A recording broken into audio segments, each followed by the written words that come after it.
just one American division, with more than 400 helicopters of its own. Nothing can outrun the Flying Horsemen. They leapfrog. Hey, you wanna hear a good joke? Nobody speak, nobody get choked.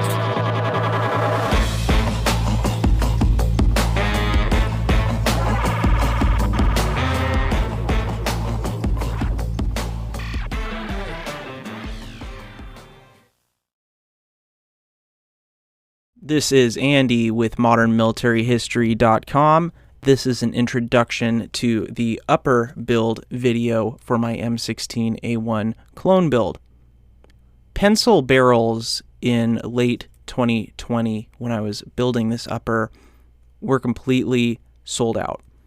The pandemic, coupled with a limited market to begin with, just grenaded the availability of retro M16A1 pencil style barrels.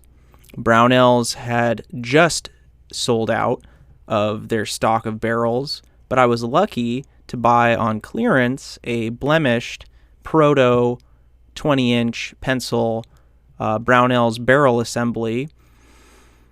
It needed some work. It was a little bit different from a standard A1 pencil barrel, but due to the market, a $140 pencil barrel was too hard to pass up. I had to create a sleeve for the front sight base because the original proto style front sight base was quite a bit smaller than the A1 style that I was going to be using for my M16A1 build. I had to create a sleeve so that the front part of the A1 front sight base would have some metal to be in contact with and something to pin into. I created that and silver soldered it in place, and then fixed my front sight base and drilled and then taper reamed for the pins. It was a difficult bit of gunsmithing. I've never done anything like that before. I hopefully won't have to do it again. I just wanted to share with you guys a little bit of the footage that I was able to take while navigating this challenging build. Thanks for watching. Without further ado, here is the video. What I've done is I've spent a shitload of time aligning this, getting it perfect. I have a white background back there, and I have a plumb. I have a level plumb right there, helping keep things in alignment. Not to mention, I have marks. Let me show you. I have little alignment marks here and here that I've scored, showing where the gas port is under here. And then this guy has a center line drawn on it there, so we are getting all lined up. I could have been more exact with this, and I still want to make sure everything's lined up perfectly, but that's how I'm doing it. Once again, you know, the old scrap leather really saves my bacon more than once. This was like an old Swedish Mauser sling I got for $3 at a gun show. I cut it up, and I've been using this old leather for repairs and all kinds of stuff, and now it's just wrapping the barrel to be held in the vise. And then I have this guy over here. This C-clamp, what it's doing is it's holding tension and actually sealing up the slop in the front sight base where it goes around the barrel, so that this won't rotate unless I really wail on it with a little ball peen hammer. And what I've been doing is I've just been like tapping it side to side and trying to get it all lined up with the plumb line and with that, and with this rear sight assembly. And right now I think it's pretty good, but this is just one of those things where I can't go back once I've done it, so I really want to do a good job. So I'm just taking my time. Alright, so what we got here are a couple of holes drilled through the front sight block and then through the barrel. You can see the original half moon circles here where the original front sight post was on this barrel. But since I'm adapting this barrel for a M16A1 style production sight post compared to the retro sight post that was on there, I'm recreating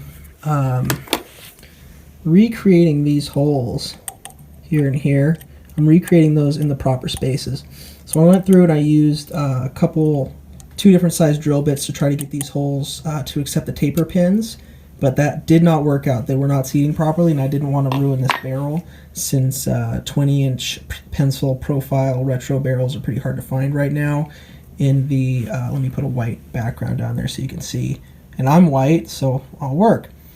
In this market right now, in winter of 2020, these barrels are hard to find. I got a deal on this one, paid 130 bucks for this thing, and I do not want to ruin it. So what we're doing right now is we're making that hole accept a taper pin. So I'm going through here, and I'm using this taper reamer I got from Brownells. Let's get their logo in there. Brownells hasn't sponsored this. That's just the taper reamer I got. I've been using Brownells for everything. This is a Brownells barrel. It's a Ballistic Advantage barrel. Regardless, it was sold through Brownells. I got it, repurposing it, and I'm reaming this hole here so that one of these taper pins, these guys, will fit in that hole. It should go down to about a 2/16 of an inch. It's almost there. I'm actually going to ream this hole. See, keep your punches nearby. I'm going to ream this hole a little bit more so that that pin will fit flush in there, because I don't want to wail on these pins too much and create a bulge on the internal rifling of this barrel. I don't want to ruin this barrel. So I'm just going to keep going really slow, piece by piece, and until we get there. Okay, so I'm using WD-40 as a cutting fluid on this thing. It's better than nothing, and it's going to work just fine for this kind of hand reaming. And I'm doing this one-handed just to show you, but what I'm doing is I'm just turning the reamer really slowly and then rechecking the fit, and I can actually feel it bite. Right? See, got a little harder. It's biting right now, and it's actually removing metal. So I really want to just take it easy and get this pin reamer to a point where that taper pin sits in there as far as I want it. And what I'm going to do is, I just did a little bit right now.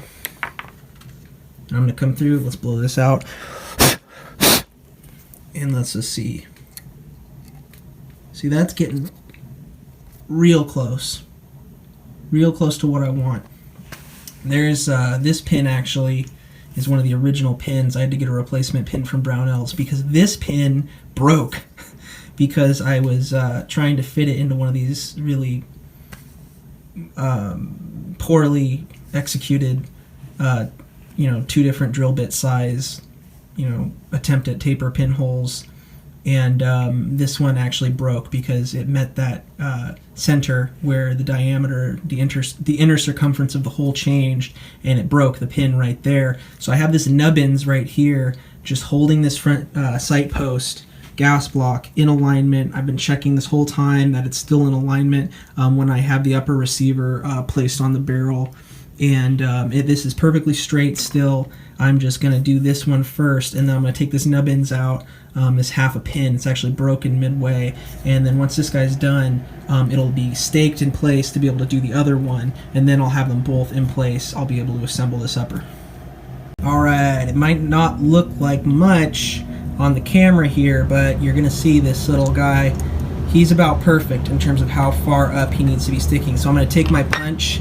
I'm going to use this big punch here and drive it home, and we'll see if it's giving me a lot of problem. So I can just kind of tap it almost. If it gives me a lot of issues, I might ream a little bit more, but I think this one's good to go, so hang tight.